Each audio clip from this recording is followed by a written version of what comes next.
कृष्णा। कैसे हैं आप सब? आई होप आप सब बहुत अच्छे होंगे। मेरे बहुत सारे फ्रेंड्स ने डिमांड की थी कि दीदी आप ब्रेड बनाना सिखाइए, होममेड, फ्रेश और हाइजीनिक, क्योंकि इस टाइम अभी बाहर से लाकर खाना ठीक नहीं है और बच्चों को हम बार बार मना नहीं कर सकते उनके फेवरेट सैंडविच के लिए। तो क्यों ना आज हम ब्रेड घर पर ही बनाएं और वो भी एकदम ऐसी मार्केट जैसी। तो आपने अभी देखा कि कितनी सॉफ्ट सी ब्रेड बनी है ये। तो आज हम यही ब्रेड मार्केट स्टाइल वाली अपने घर में अपने किचन में बनाएंगे। सारे टिप्स को फॉलो कीजिए तो बहुत अच्छी सी ब्रेड आपकी बनेगी। तो चलिए हम ब्रेड बनाना स्टार्ट करते हैं। फ्रेंड्स, ब्रेड बनाने के लिए सबसे पहले जो जरूरी इंग्रेडिएंट्स होता है वो होता है यीस्ट। और यीस्ट जो होता है वो दो होते हैं, एक होता है लिक्विड, एक होता है इंस्टेंट ड्राई यीस्ट। मैंने यहाँ पे प्यूरिक्स वाला यूज किया है। आप कोई सा भी अच्छा वाला, अच्छी ब्रांड का यीस्ट यूज करो ब्रेड बनाने के लिए। और ये ज्यादा पुराना नहीं होना चाहिए, ये सबसे पहला इंपॉर्टेंट टिप है। ज्यादा पुराना आप बिल्कुल यूज नहीं करोगे, नहीं तो आपकी जो ब्रेड है वो अच्छे से राइज नहीं होगी। तो यहाँ पर हम लेंगे यीस्ट, ये इस तरह का होता है। और यहाँ पे मैंने लिया है 7.5 ग्राम यीस्ट। और इस यीस्ट में हम डालेंगे 2 टेबलस्पून पाउडर्ड शुगर, क्योंकि यीस्ट और पाउडर्ड शुगर, जो शुगर है, उन दोनों की बहुत अच्छी फ्रेंडशिप होती है। भूल कर भी आप कभी नमक ऐड मत करना इसमें, नहीं तो यीस्ट जो है वो अच्छे से एक्टिव नहीं होगा।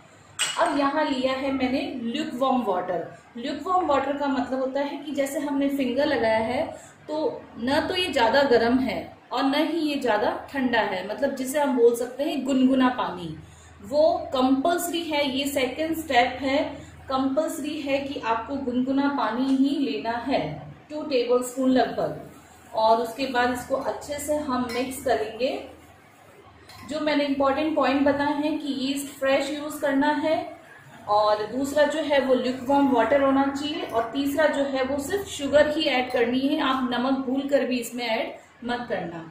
अब हम क्या करेंगे, इसको अच्छे से मिक्स करके 10 मिनट के लिए हम इसको माइक्रोवेव में रखेंगे, या फिर किसी ऐसी जगह जहां अंधेरा हो, तो 10 मिनट में हमारा यीस्ट जो है वो अच्छा सा राइज हो जाएगा और एक्टिव हो जाएगा। चलिए 10 मिनट बाद हम अपना यीस्ट चेक करेंगे कि वो कितना एक्टिव हुआ है। तो ये देखिए फ्रेंड्स, यीस्ट अच्छे से राइज हो गया है, इसका मतलब यीस्ट अच्छा वाला है। ठीक है, अब हम क्या करेंगे, यहाँ पर एक बोल लेंगे, उसमें मैंने एक छलनी ली है और कम से कम मैंने लिया है यहाँ पे 300 ग्राम मैदा। और 300 ग्राम मतलब ये हुआ हमारा लगभग 2.5 कप मैदा। तो इसको हम अच्छे से छान लेंगे। मैदे को छानना जरूरी है। उसके बाद मैंने यहाँ पे डाला है 2 टेबलस्पून मिल्क पाउडर, क्योंकि हम सैंडविच ब्रेड बना रहे हैं तो 2 टेबलस्पून मिल्क पाउडर डालना ही है। और नमक यहाँ लिया है मैंने 1 टीएसपी नमक। और फिर हम डालेंगे यहाँ पर, ये जो बटर है ये 1.5 टेबलस्पून है, लेकिन अभी मैं यहाँ पर बटर लूंगी 1 टेबलस्पून, और थोड़ा सा जो बटर है वो हम जब आटा लगाएंगे तब हम डालेंगे। सारी चीजों को मिक्स करने के बाद जो हमने ये यीस्ट का बनाया था बैटर, वो हम इसमें डाल देंगे। तो पहले यीस्ट को जब हमने भिगोया था तो मैंने 2 टेबलस्पून पानी काम में लिया था। अब हम यहाँ पर बिल्कुल आपको मेजरमेंट से पानी लेना है। ये है 250 ml, ठीक है, और ये भी गुनगुना ही लेना है। तो इसमें हम डाल के अच्छे से यीस्ट को ले लेते हैं और फिर हाथों से हम इसका अच्छा सा डो लगाएंगे। चलिए, ये जो पानी हमने गुनगुना निकाला था वो इससे हम एक डो लगाएंगे, और डो की जो कंसिस्टेंसी होगी वो रेगुलर जैसे हम चपाती का आटा लगाते हैं वैसा नहीं, उससे थोड़ा सा ज्यादा गीला रहेगा ये, क्योंकि एक सॉफ्ट सा डो लगाना है हमें। तो पानी आप 250 ml लेंगे, लेकिन उतना मतलब यूज आ जाएगा कि ये इस तरह का एकदम से गीला सा आटा लग जाना चाहिए। थोड़ा सा इसमें और डाल देते हैं।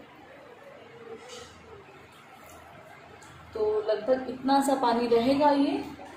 और अब क्या करेंगे, हम इस डो को सबसे पहले तो हम अपना किचन प्लेटफॉर्म जो है उसको क्लीन करेंगे, क्योंकि हमें नीचे ही डो लगाना पड़ेगा। या तो आप किचन प्लेटफॉर्म में कीजिए या ऐसा बड़ा बर्तन लीजिए जिसमें आप अच्छे से इस डो को मसल सकें। और फिर इसको हम नीचे डालेंगे इस तरह। चलिए, डो को ऐसे किचन प्लेटफॉर्म पे ही हम हाथों से, मतलब ये हथेली है, इससे प्रेशर देके हमें अच्छा सा स्मूथ करना है। और तब तक करना है जब तक कि इसमें ग्लूटन ना आ जाए। यहाँ पे हम थोड़ा थोड़ा ड्राई मैदा यूज करते हुए इसको इस तरह हाथों से मसलेंगे। लगभग आपको 2 टेबलस्पून जितना ही मैदा इसमें यूज करना है, सूखा वाला, ज़्यादा आप इसमें यूज मत करना। अब हमने जो बटर रखा था अलग से 1/2 टेबलस्पून, वो भी हम इसमें मिक्स करते जाएंगे और इसको फिर से हाथों से मसलेंगे। कम से कम 15 मिनट तक आपको इस तरह इसको मसलना है, बीच में छोड़ना नहीं है। तो 5 मिनट हो चुके हैं और अब हम, पहले हमने 1/2 टीबी बटर डाला था, अब हम क्या करेंगे, थोड़ा थोड़ा ऑयल डालते जाएंगे। और जब तक डो एक अच्छी सी कंसिस्टेंसी में आ जाए तब तक कम से कम 3 TSP जितना ऑयल हमें इसमें डालना है।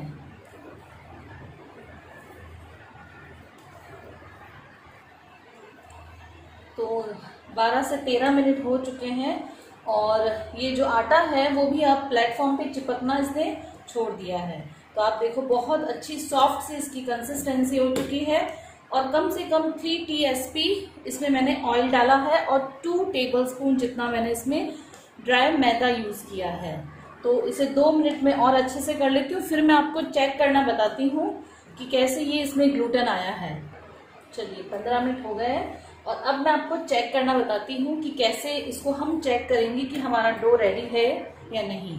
तो हम क्या करेंगे, देखो आप ये कि इसकी जो कंसिस्टेंसी आ रही है एकदम इसमें जाली सी दिखाई दे रही है।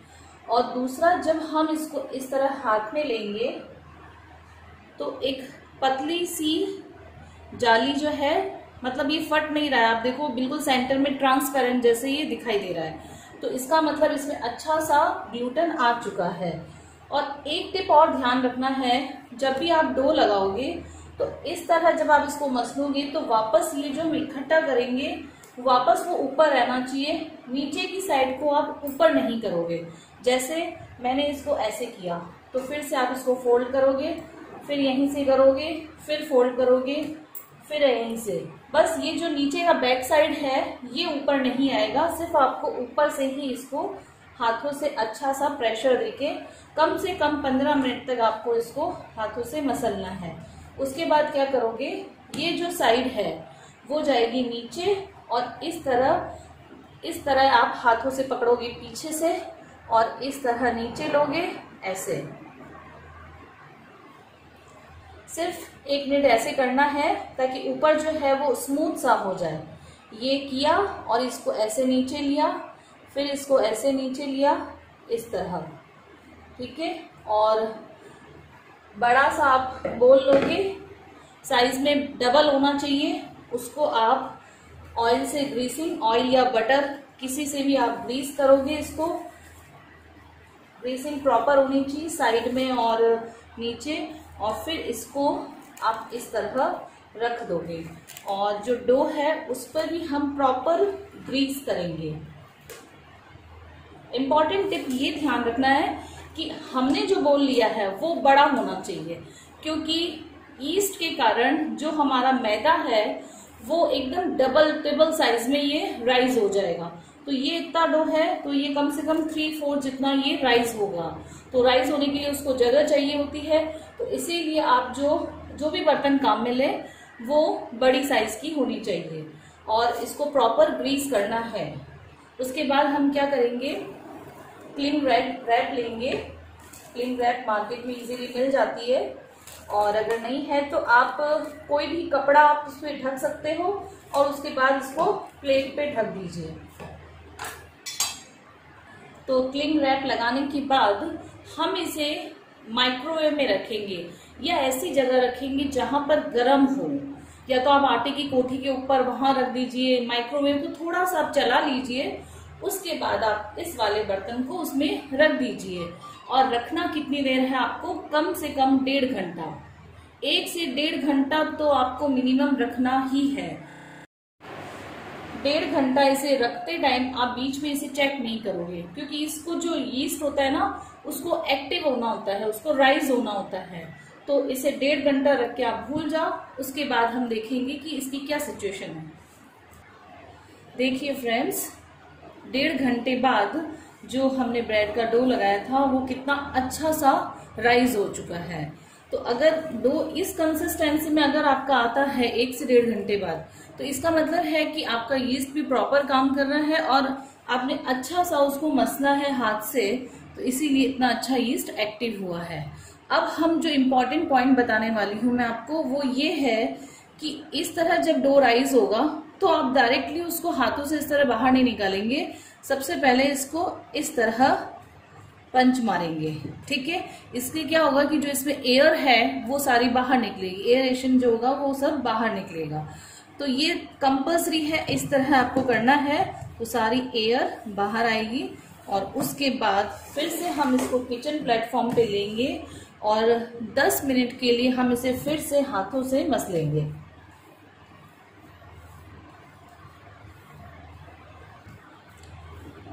देखिए 10 मिनट हो चुके हैं इसको, और अच्छा स्मूथनेस इसमें आ चुकी है, बहुत अच्छे से लोच आ गई है। अब क्या करेंगे, इसको हम मेरे पास ये टिन है, तो जिस साइज का आपके पास टिन हो ना, तो उतनी ही आप उसमें डो रखेंगे। ऐसा नहीं हो कि डो ज्यादा हो और टिन आपका छोटा सा हो, तो जो ब्रेड का सारा है डो वो बाहर उसका बेक होके बाहर निकल आएगा।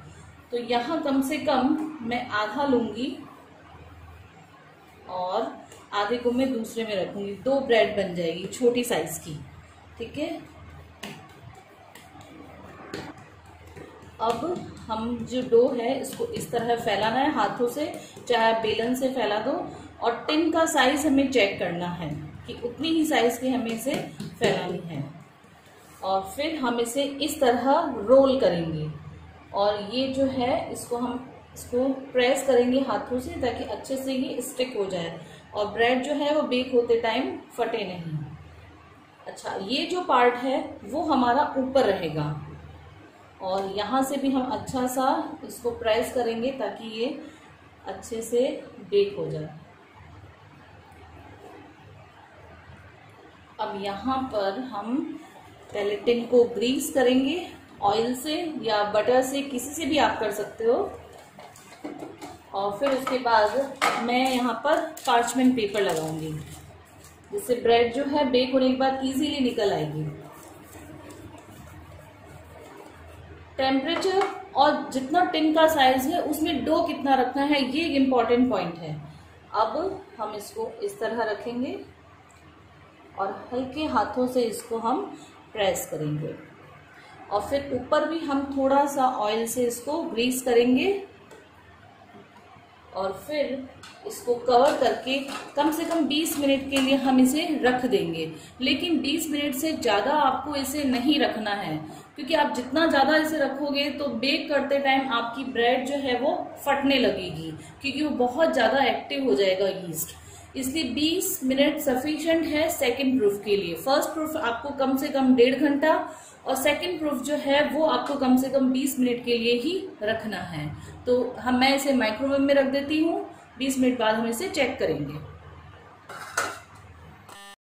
20 मिनट बाद देखिए फ्रेंड्स, जो हमने डो रखा था सेट होने के लिए, कितना अच्छे से राइज हो चुका है, ये एकदम परफेक्ट है ये। अब हम यहाँ क्या करेंगे कि मिल्क वॉश करेंगे। तो यहाँ पर हम इस पे दूध लगाएंगे ब्रश से, लेकिन फिर एक इम्पॉर्टेंट टिप बताऊंगी कि ज़्यादा इसको प्रेस नहीं करना है, सिर्फ हल्के हाथों से ही इसे हमें इस तरह इस पर दूध लगाना है। और तब तक मैंने अपना ओवन भी 200 डिग्री सेंटीग्रेड पर 10 मिनट्स के लिए बेक होने प्री हीट होने के लिए रख दिया है। अब यहाँ हम इस पर तिल डालेंगे। आप चाहे तो इस पर ओट्स भी डाल सकते हो, तिल, काले तिल, जैसा आपकी इच्छा हो वैसा आप इस पर डाल सकते हो। और अब मैं इस पर 200 डिग्री, मतलब आपका टेम्परेचर बहुत इम्पॉर्टेंट होता है इसमें, तो इसमें मीडियम रहेगा, ना तो ज़्यादा कम रहेगा ना ज़्यादा फास्ट रहेगा। 200 डिग्री पे इस पर मैं बेक करूँगी ओटीजी में 20 मिनट्स के लिए। आप चाहो तो इसे कढ़ाई और कुकर में भी बेक कर सकते हो। वहाँ पे भी फ्लेम जो है गैस की वो मीडियम रहेगी, लो नहीं रखनी है, फास्ट भी नहीं रखनी है, मीडियम रखनी है।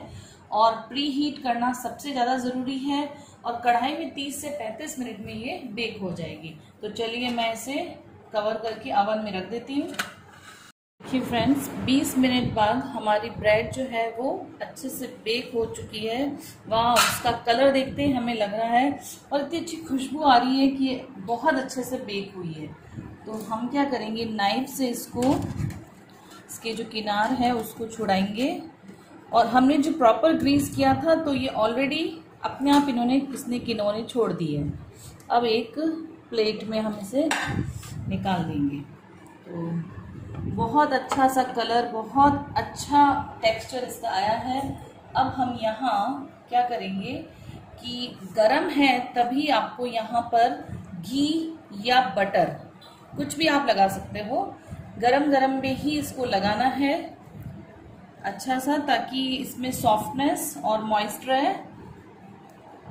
और फिर हम इसको कम से कम 1 घंटे के लिए इसे एक पतले से किचन नैपकिन या फिर आप कॉटन कपड़े से इस तरह ढककर हम इसे रख देंगे 1 घंटे के लिए।